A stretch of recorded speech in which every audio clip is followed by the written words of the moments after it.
Well, hello again, everyone. It's Jeff Adler, continuing my video series here, following up my book, which still not no longer can be found. But if anyone wants some, I guess you can contact me through the YouTube or whatever, and let me know if you'd like one. I can get one out to you. I was going to talk about something else today, but in light of the horrific mass shooting here in Las Vegas that occurred last night, I decided to take a different tack and cover something that partly of what I've covered before, but something that's a little bit more on my mind right now. This is make chapter 16 or something, whatever the hell the chapter is. Last night, a individual premeditated a mass shooting from atop one of the high floors of the Mandalay Bay, and shot down across the street into a lot that was converted into a concert venue, a country music concert, where perhaps 30,000 people were held into a very small, crowded area. And with an automatic weapon, he shot across the street into that venue, and like ducks in a barrel, killed over 50 people and wounded another perhaps 500 or more. Worst shooting in United States history. And of course, many on the left wasted no time to go after the guns, their usual, response. They have their very old, tattered playbook, and they turn to the chapter on shootings, and they flip to the page of response. Okay, go after the guns. Okay, so we're going to go after the guns. But I want to make something kind of clear here about how I feel about this. And it's, we all know, obviously, that the shooter was obviously,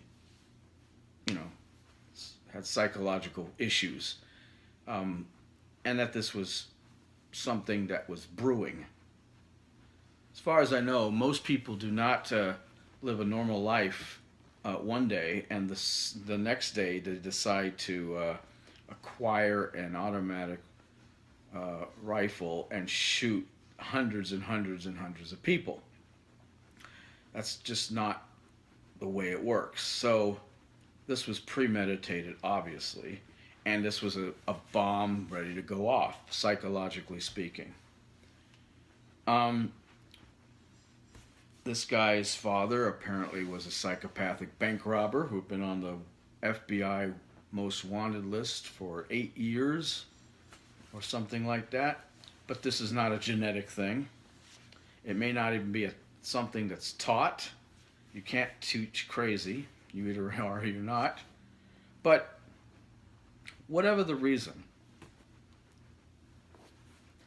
there's a whole nother aspect to this. And all mass shootings, with the exception of the ones that are done in the name of Islam, in which case there's a different psychological issue going on there. No less nutty, but it's somewhat different, I think, from the regular garden variety domestic terrorist who goes on a shooting spree in schools, in movie theaters, or at country music festivals.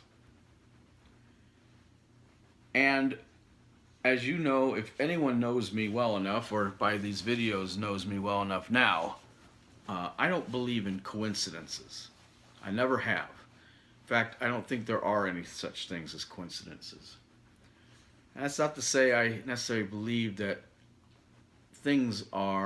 everything that happens is meant to happen or can never be averted, or that there is a fate in front of all of us that we can't alter, a future we can't change. But what I do think is that things that happen presently, not anything to do with the future, but happen presently, are not coincidental to certain other elements. In this case, societal elements. I believe strongly that there is a correlation between the number of mass shootings that we've seen in the last decade or so, which is way up on the rise, maybe even going back maybe 15 years, and the culture that we live in. There is not a coincidence that the culture has gone in a certain direction and the number of these shootings is going up. I don't believe in coincidences. They don't exist. They are linked. One has something to do with the other. Strong connection. So, what am I talking about? The left in this country, whether they are Democrat, liberal, progressive, I don't care what you call them, the left in this country has taken control of our culture and has owned it lock, stock, and barrel for almost 60 years. It started out slowly. They had their little freaking revolution, whatever, back in the 60s. They made some minor changes, some major changes here and there. They got into places of power and influence so they could affect change on a mass scale. They altered our culture. They fundamentally transformed America and continue to do it to this day. The left may not have been in control of politically the whole time, but culturally they have. Despite the majority of Americans being center-right and can still be considered as such, despite the fact that this country was founded, and built on conservative values, the left took over the culture.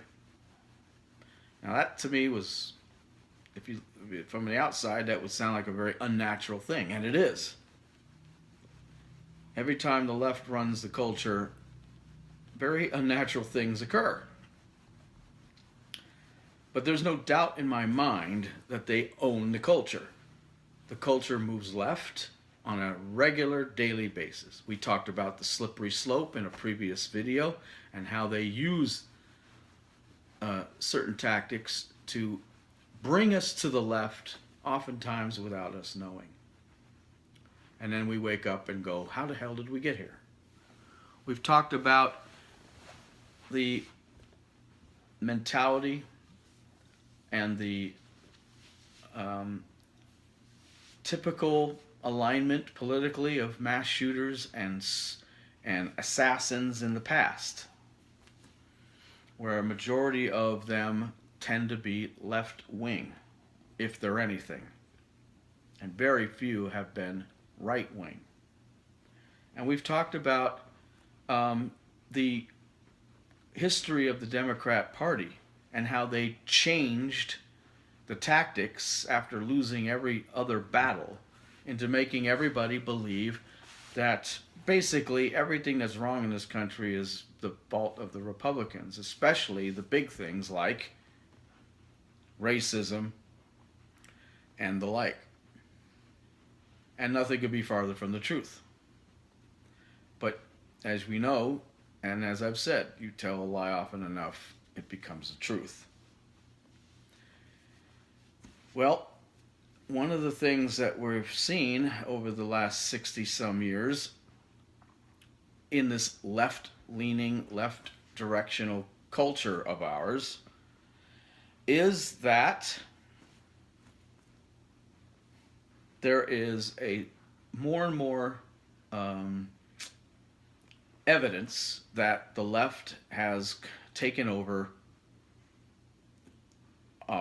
the minds and hearts of our children and young adults, millennials, and they are perhaps irretrievably indoctrinated into left thinking. Now, I'm going to have a whole nother video about indoctrination, but suffice to say at this point, it is self-evident that our schools, colleges especially, are left-wing. And that more and more evidence piles up. I'm not talking trickles in, piles up, that our children as young as kindergarten are being taught that all the left-wing ideas are beautiful and perfect and lovely and things to be aspired to, and anything right-wing is garbage. Politics has invaded the mindsets of every young person probably under the age of 30. Through school, through the mainstream media, college, higher education, and a number of other outlets. Now, the war between the right and left has been going on for a long time. It's nothing new. The right says the left is at fault, the left says the right is at fault. That is not what I'm getting at, and that's not what I'm talking about. Because on that, level, it is the same. But the Democrats, and more specifically the progressives, take it to a much deeper level, or higher level, however you want to consider it. They go a lot further than the conservatives would ever consider to go. So when they start blaming everybody, there's a reason they do that. They're hiding their own guilt, knowingly or otherwise. There's a psychological term known as transference, or transference, depending on where you want to put the accent. Whatever you call it, basically what it means is, if you as a person cannot psychologically deal with guilt, failure, insecurity, whatever, rather than fixing it, rather than blaming yourself, rather than saying this is a me thing and I have to deal with it myself, you seek the easy way out and blame others. You find scapegoats. You blame the ideas of others. You blame people specifically. You blame groups of people. And the Democrat Party and the progressive movement in this country know all about this transference. They're experts at it. They know how this works. Now, you cannot honestly tell me that out of the two major groups, left and right, that the push in this country, in the culture of our country, to eliminate self-responsibility, the push to emasculate men, the push, as we've talked about in a previous video, to ignore psychological problems, especially in young men, the push to find victims and make groups of people who are victims is not solely, utterly, completely, and totally the milieu of the left. They're the only ones who have sought to advance these ideas that women and men are not really women and men, that you can be too masculine, that you can be not responsible for your own actions and your own failures and your own misdeeds and bad judgment, that others can be blamed because they're mean or evil or against us, and to pit one group against another, and to blame entire swaths, half the country, of some malfeasance, and then back it up by creating an entire cottage industry of grievance. Grievance is now a cottage industry. Created, paid for, supported, maintained, and promoted exclusively by the left. Now, remember my first comment, that I do not believe in coincidences. It is not a coincidence, in my mind, that while our country is finally reaping the negative rewards of liberal ideals and policies, that the number of mass shootings is on the rise. What is the psychology of somebody who would take matters in their own hands, if you will, and start shooting a bunch of people? Innocent people. People this person who is doing the shooting doesn't even know.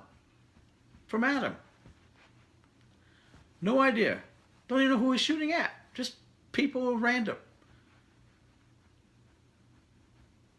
Some cases they know. We know they asked about their religion in the school or the college in Oregon. We know that they asked about the political affiliation when the guy shot the people on the baseball field in Washington, D.C. Sometimes it's politically motivated. Sometimes they have no clue who they're shooting. All they know is they are trying to get some modicum of revenge or something. Psychologically, they decide they needed to act out against others because they felt that these others are to blame and not themselves. Now, it may come to pass that we learn that there was a reason this shooter was shooting at a country music festival and not a pop festival, because there might have been a lot more conservatives in the crowd that he could be aiming at. It could have had a political motivation. We don't know that yet. And it doesn't really matter to my discussion here, my argument. The fact is that this guy's psychology is not a one-off anymore. The psychology of all these mass shootings that we've been seeing on a regular basis going back from some 10, 15 years is not a coincidence. The psychology is not unknown. And if it's not, as I say, religiously motivated, Islam and the extremism of that, it's either politically motivated or it's part of the psychology of these shooters. And on the next part, I will talk about what that psychology is, what I believe it to be. Stay tuned.